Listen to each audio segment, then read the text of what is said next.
அன்பு நண்பர்கள் அனைவருக்கும் வணக்கம். நான் உங்கள் ஆண்டாள் வாசு முன்னோர் துரைசாமி. லைஃப்பில் ஒரே விரக்தியாக இருக்குது. எல்லாம் இருந்தும் ஒரு அதை விரக்தின்னு சொல்லுவாங்கள்ல, அதாவது ஏதோ தொலைஞ்ச மாதிரி, ஏதோ நம்மகிட்ட இல்லாத மாதிரியும், மற்றவர்கள் இருக்கிற மாதிரியும், ஏன்டா இந்த பிறப்பு வந்துச்சுன்னு சொல்லி எண்ணம் இருக்கிற மாதிரியும் போன்ற விஷயங்கள் வந்து மனசில் அடிக்கடி தோணும்.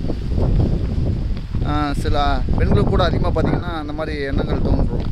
நம்ம ஏன்னா நம்ம பிறந்தோம் வளர்ந்தோம், இந்த வீட்டில் வந்து நம்ம அதான் இருக்கிறோம், பிள்ளைங்க, ஹஸ்பண்டு, மாமனார், மாமியார், வெறுப்பு ஒரு விரக்தியில் இருப்பாங்க. ஆண்களும் பார்த்திங்கன்னா அதே மாதிரி வந்து இப்படி மனைவியாக அமைஞ்சிட்டாங்க, அப்படி நல்லா அமைஞ்சிட்டா கூட அவங்கள வந்து ஒரு சில நேரத்தில் பார்த்திங்கன்னா விரக்தி ஏற்படும். அந்த விரக்தி ஏற்பட்டுச்சுன்னா உங்களுக்கு அதுக்கு ட்ரீட்மெண்ட் பார்த்திங்கன்னா மாத்திரை சாப்பிட்றதுல தூங்க முடியாமல் அதாவது தூக்கம் வராமையோ பொண்ணு படுக்கிறதுனாலையோ ஒரு யூஸும் கிடையாது.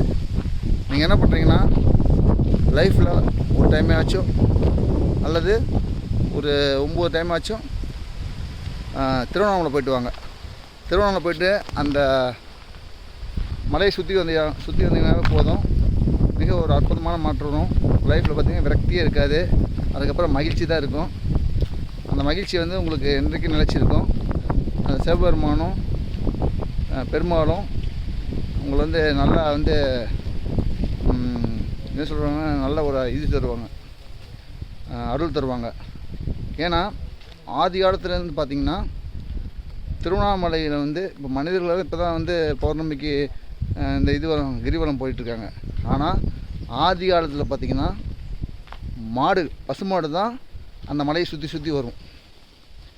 அப்போ பசுமாடு வந்து அந்த மலையை சுற்றி வந்து அதுக்கு தெரியும், இந்த பிரபஞ்சத்துடைய ரகசியம் இது எல்லாமே அந்த பசுமாடுக்கு தெரியும். அதனால தான் வீட்டுக்கு வீடு பசுமாடு வளர்த்துறது அது ரொம்ப நல்லது.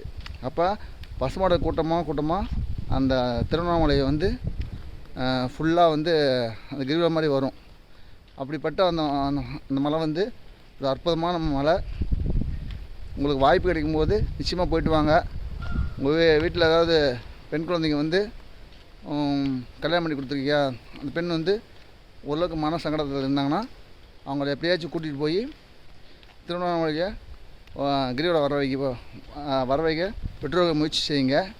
ஏன்னா அவங்க வீட்டில் அந்த புகுந்த வீட்டில் பார்த்திங்கன்னா அவங்க அனுமதிக்க மாட்டாங்க. அவங்க வந்து என்ன போவாதா, அங்கே இங்கே போகணும்னு சொல்லி அதை தடுத்து நிறுத்திடுவாங்க. அப்படி பண்ணாதீங்க. நீங்கள் என்ன பண்ணுறீங்கன்னா பெற்றோர் வந்து உங்கள் பிள்ளைங்களை பார்த்திங்கன்னா நீங்கள் ஏதாச்சும் கூப்பிட்டு போய் அந்த திருவண்ணாமலையை சுற்ற வைங்க. ரொம்ப சிறப்பாக இருக்கும். இது எல்லாத்துக்கும் நல்லா இருக்கும். விரக்தி என்பது லைஃப்லேயே உங்களுக்கு வந்து நிச்சயமாக வந்து இருக்காது. அந்த திருவண்ணாமலையில் வந்து கிரிவலம் வரும்பொழுது இன்னும் அற்புதமாக இருக்கும். கிரிவலங்கிறது நான் சொல்கிற மாதிரி பௌர்ணமிக்கெலாம் போகாதீங்க. உங்களுக்கு என்ன நாள் பிடிச்சிக்குதோ அதனால் பார்த்து போங்க. பெரும்பாலும் அமாவாசை போனால் ரொம்ப நல்லது. அப்படி இல்லைனா உங்களுக்கு நட்சத்திர நாளைக்கு போகிறது நல்லது. ரொம்ப சிறப்பாக இருக்கும். நீங்கள் போய் தரிசித்து வாங்க, சிறப்பாக இருக்கும். மேலும் பல நல்லதாக தெரிவிக்கின்றேன். நன்றி, வணக்கம், வாழ்க வளமுடன்.